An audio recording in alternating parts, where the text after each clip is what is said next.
metal magic is a practice. It's a discipline.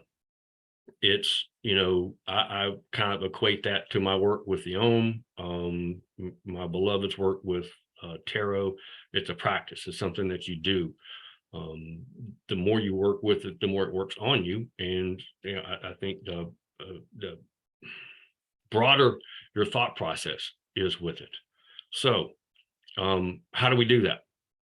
Right. And I came up with a lovely acronym, right, on prior service. And we just love our acronyms. So the one that I use is FLOW, FLOW. Okay. It stands for feel, listen, open, and work. Notice that there's no talky in any of that.